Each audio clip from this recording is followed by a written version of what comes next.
Welcome to the Eat Better, Move Better, Live Better podcast presented by Flourish with Tracy, where we'll dive into the realms of holistic wellness, plant-based nutrition, yoga, and self-care to help you live your best life.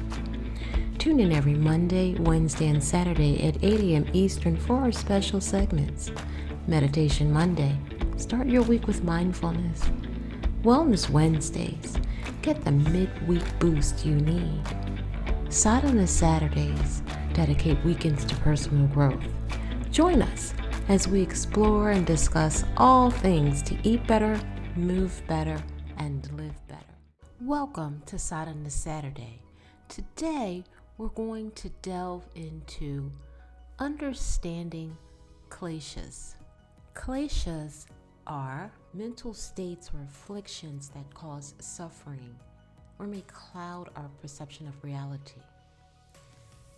These states are called Kleshas. Klesha in Hindi roughly translates to poison. Kleshas are a way to discover your paths, strengths, attachments, weaknesses, sufferings, and it also helps you discover what are your aversions, what are you resistant to. So let's take a moment here to dive into an exercise of a personal inquiry to explore your kleshas. Studying yoga philosophy is a powerful way to discover patterns, strengths, or weaknesses. We use this information with our practice to help discover where healing will be most beneficial. In the Yoga Sutras, there are 5 human afflictions called kleshas. You can think of them as thought patterns or varieties of colored versus uncolored.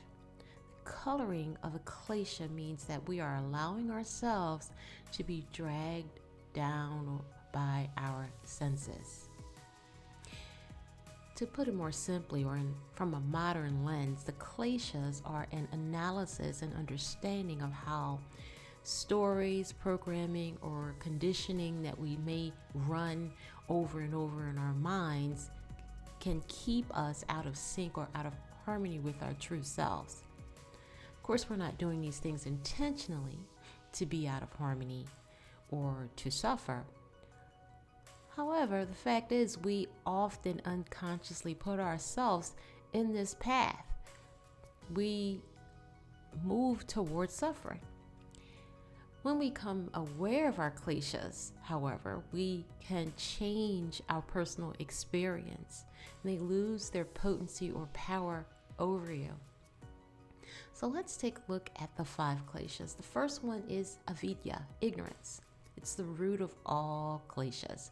It refers to a fundamental misunderstanding of our true nature or a misconception of reality. It's about mistaking impermanent for permanent, impure for pure, pain for pleasure, or the self for the non-self. These are all ways in which we ignore or are unaware of the truth. Acknowledging what we don't know or acknowledging our ignorance will help us gain a deeper understanding of ourselves. And even more than that, avidya can be interpreted as not knowing who we are. We are born into a narrative that labels us, criticizes us, teaches us what to value. Don't do this or do that. Do this instead of that. Or this is good for you, this is bad. This narrative also tells us that the way we see and perceive things is the truth. But we are not always taught that there are different alternatives, perspectives, and ways of seeing things, different ways of perceiving and understanding. The second klesha is asmita. It's ego. It's the sense of I that separates us from others and the world. You can think of ego as a way in which we separate ourselves from others. We distinguish ourselves from others. Any label that we put on ourselves or others is limiting. So it's very freeing to begin to develop an awareness of what those labels are. It's also giving definition to who we think we are. And as we wear the identity placed upon us, we tend to only notice or take in the things that reinforce this idea of ourselves. When we believe ourselves to be a certain way, we demonstrate behaviors that reinforce this so that others perceive us this way as well. It dictates what we perceive as acceptable behavior in others. The third klesha is attachment. It's called raga. It's a craving or desire for pleasure and material things. Raga includes anything that we cling to or feel an unhealthy attraction towards. It could be a person, an object, a habit, an activity, a food, a place, anything we seek to feel good. And we add expectations to our experiences or interactions with these things or people. And there's nothing wrong with having preferences or enjoying things, but if we cling too tightly to these things, we tend to set an expectation that something has to happen in a certain way or a certain time.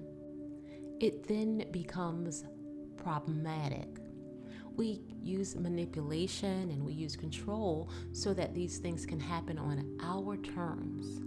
Healthy needs and wants create freedom and lightness, while raga creates bondage. The fourth klesha is devsha. It's aversion. It's a repulsion or hatred towards something that's unpleasant. Devshas are like our pet peeves. It's all the things that we don't want, we can't stand, we push away. And as we allow more things to displease us, our world becomes smaller. Identifying our aversions can help us break the cycles of suffering that they cause for ourselves and others. The fifth and final klesha is abhinavesha. It's an instinctual clinging to life and fear of dying. It often manifests as anxiety, fear of death, fear of loss, fear of change. Klesha also may show up as avoiding the discussion or idea of death. Now that you know what kleshas are, how do you acknowledge them? How do you handle them? The first step is to reflect on how they affect your thoughts and behaviors. Reflection is key to self-understanding and awareness. You can practice yoga techniques such as meditation or tapas, which is to tap into your inner fire that you create through dedicated practice to build endurance, mental focus, and resilience. Each of these practices awaken your innate intelligence and highlights your true self. It challenges your body and your mind to exercise willpower in order to temporarily or permanently deny things that are impure for you, to allow them to burn away. It helps you seek wisdom, to embrace the fundamental truths of your life, to give yourself authentic purpose, and to quiet the mind. So, let's reflect a little. Let's start with avidya or ignorance. What are some of the things that shaped you growing up? What did your caregivers ingrain in you? What things influenced you? Friends, songs, television shows, books, school, commercials? How are these things beneficial? How were they limiting?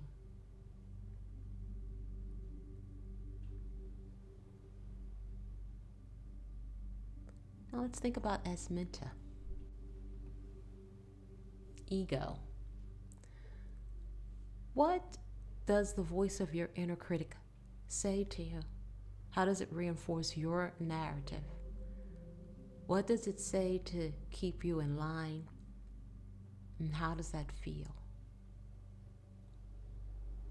And as you think about these things, you may want to pause here for a moment to write or jot down how you feel about the kleshas and how they are impacting you as you answer these questions for yourself. For the next one, raga, I'd like you to think about what are you attached to. Write out 5 things. And then write 5 aversions, devsha. What are the things that you just can't stand or make your toes curl or suck your teeth or roll your eyes? It's helpful to look at how these things impact you, especially with the attachments and aversions. These things are eye openers for you and can impact the way you move forward. Knowing the difference between wants and needs can help you identify which are the things you feel you need, which are the things you're drawn to. Is there anything here that causes you to react negatively? Is there anything that you can let go? And if there's something you are just in aversion to, how can you heal and change your reaction to develop either a non-attachment to it or a non-reaction to it? And a non-attachment is not necessarily pulling away or pushing from a circumstance, thought, or experience or things. It's just changing the perspective how you choose to engage with it. Finally, think of your thoughts about death. Are you fearful? What are you fearful of? Or is there something you're afraid to let go? Think about these things and explore why you may feel the way that you do. The more we become aware of our kleshas and the control they have over us, the closer we become to being able to peacefully disengage or release attachment to it. And as we continue to practice letting go of these things, we can take the information that we've gained about ourselves to continue to find the freedom from them. Understanding all of our attachments and aversions are all from ignorance and ego. When we understand the root cause, it will show us how we may have contributed and created our own suffering. And when we give it our full attention, we can work on letting it go. Working through our kleshas is not easy. It's not a fast track. Valuing the lessons you may learn through self-study, learning how these kleshas impact your lives, how they shape your thoughts and emotions and actions, can help influence your future decisions. Realizing that lack of clear understanding of reality can cause us to make decisions based on false assumptions will enable us to change poor choices into strong positive choices and to reinforce positive patterns instead of those that may be harmful. Understanding our sense of I or ego may drive us to prioritize our needs and desires over others will allow us to reduce or eliminate or change how we engage in conflicts or misunderstandings or selfish behaviors that may negatively impact relationships and decisions. Or attachments to pleasurable experiences can help us avoid impulsive decisions that may cloud our judgment, that may lead to a short-term gratification but will have long-term consequences. And understanding our aversions or dislikes can help us clearly see situations or people that we may find unpleasant and invite an opportunity to grow, to gain instead of miss out on valuable experiences, to make decisions based on moving past our discomfort. Finally, understanding that letting go of overly cautious behavior because of an instinctual fear of clinging to life will allow us to embrace opportunities authentic and perhaps review the idea of taking positive risks. So what are some practices you can do to become aware of your kleshas, and how can you work towards reducing the influence of these sufferings within your life? Mindfulness meditation. Regular meditation helps you observe your thoughts and emotions without judgment. The more you become aware of your mental patterns, the more you can identify when a klesha may arise and understand the impact on your behavior and make changes accordingly. Embrace your truth through self-reflection. Take time, as you did in the exercise earlier, to write down and think about your actions, decisions, or motivations. As you journal, you can ask yourself questions like, what motivated this decision? Was my reaction driven by fear, attachment, or ego? Continue to seek guidance.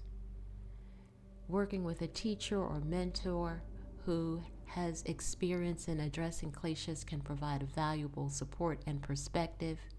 They can offer personalized advice and techniques based on your unique experiences. And they can also provide insight through study and learning how they may manifest in your life. Practice loving kindness and self-care towards yourself.